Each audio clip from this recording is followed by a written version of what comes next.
नमस्कार साथियों, मैं पंडित भालचंद्र दादीच। आज हम बात करेंगे वक्री मंगल के बारे में, जो 21 जनवरी 2025 को शाम को 4:40 पर वक्री हुआ है और उसका मेष राशि वालों पर क्या प्रभाव होगा। ये मेष राशि वालों के लिए 21 जनवरी से लेकर के 2 अप्रैल तक का टाइम बहुत ही शुभ फलों को देने वाला होगा। लंबे समय से मंगल कर्क राशि में विराजमान थे और कर्क राशि मंगल की नीच राशि है। यहाँ बैठकर ये मेष राशि वालों को बहुत ही परेशान कर रहे थे, बहुत ही परेशानी का कारण बन रहे थे। मंगल जहां भी बैठते हैं वहां से चौथे घर को, 7वें घर के और 8वें घर को अपनी पूर्ण दृष्टि से देखते हैं। तो यहाँ बैठे हुए मंगल 21 जनवरी से पहले उनको काफी परेशान कर रहे थे। उनको जो जिनकी शादी नहीं हुई है उनको विवाह में विलंब कर रहे थे, जिनकी शादी हो चुकी है उनमें मतभेद खड़ा कर रहे थे और दैनिक रोजी रोटी में भी ये बहुत परेशानी के कारण बन रहे थे और बनते काम रुक रहे थे ऐसे को, और भाई बहनों में भी मनमुटाव का कारण ये बन रहे थे। अब जो समय है 21 जनवरी से शुभ फलों को देने वाला आया है और इससे संबंधित जो दिक्कत थी उनमें काफी हद तक इनको लाभ महसूस होगा।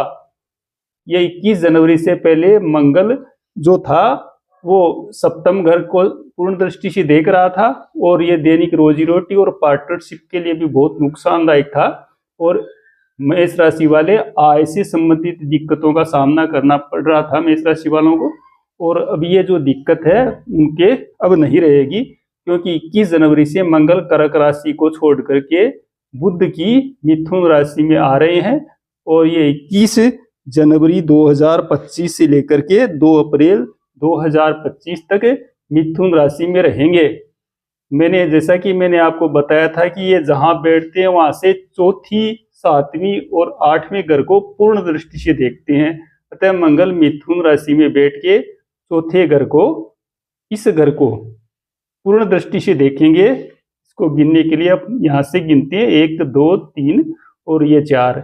ये जो चौथा घर है मंगल से जो चौथा स्थान है ये इसको छठा घर भी बोलते हैं और यहाँ कन्या राशि विराजमान है। छठा घर जो होता है शत्रु पक्ष का होता है, चिंता, रोग, इसके बारे में यहाँ से विचार किया जाता है और यहाँ से पारिवारिक जो रिलेशन होते हैं, रिश्ते होते हैं, उनका विचार भी यहाँ से किया जाता है। तो इनसे संबंधित जो आपके दिक्कत थी, जैसे कोई रोग से आप पीड़ित थे, पारिवारिक क्लेश से आप पीड़ित थे, उनमें आपको लाभ महसूस होगा। और यहाँ से बैठे हुए ये अपनी 7वीं संपूर्ण दृष्टि से इस भाग्य घर को देखते हैं और भाग्य घर में धनु राशि विराजमान है और धनु के स्वामी बृहस्पति है जो मंगल के मित्र हैं और ये 9वां घर होता है, यह भाग्य घर भी कहा गया है। अतः आपकी जो मानसिक वृत्ति है इससे सुधरेगी, धार्मिक यात्राएं होगी और आपका भाग्योदय होगा।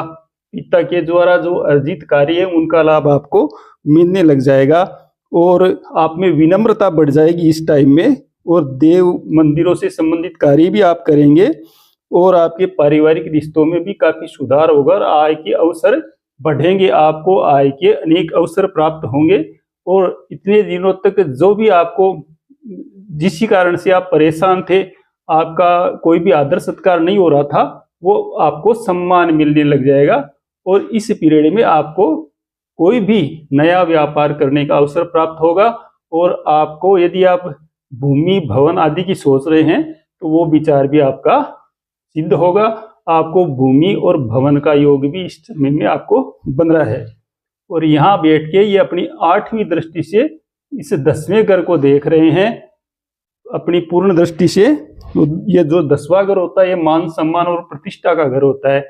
तो ये कर्क राशि में बैठा मंगल आपके मान सम्मान को भी खराब कर रहा था, लेकिन ये जो अब वक्री हुआ है, अतः आपका जो खोया हुआ मान सम्मान है ये आपको वापस देने का कार्य करेगा। साथ ही ये जो वीडियो है इसको आप एजुकेशन पर्पज से भी देख सकते हैं। इसको आप यदि आप रुचि रखते हैं एस्ट्रोलॉजी में या कुंडली में तो इसको देखकर आप समझ भी सकते हैं। इसको बहुत ही आसान तरीके से आपको समझाया गया है। तो कुल मिला के बात ये है कि ये जो समय है 21 जनवरी 2025 से लेके 2 अप्रैल का टाइम है, मेष राशि वालों को बहुत ही लाभदायक सिद्ध होगा। 2 अप्रैल के बाद में ये 2 अप्रैल से 6 जून तक मंगल वापस कर्क राशि में आएंगे। ये टाइम आपके लिए थोड़ा सा 1 महीने का टाइम वापस कठिनाई वाला होगा, लेकिन इस पीरियड में आप इतने सक्षम हो जाएंगे कि 1 महीने वाला टाइम आपको कोई परेशान नहीं करेगा। साथियों, आशा आपको समझ में आया होगा। नमस्कार।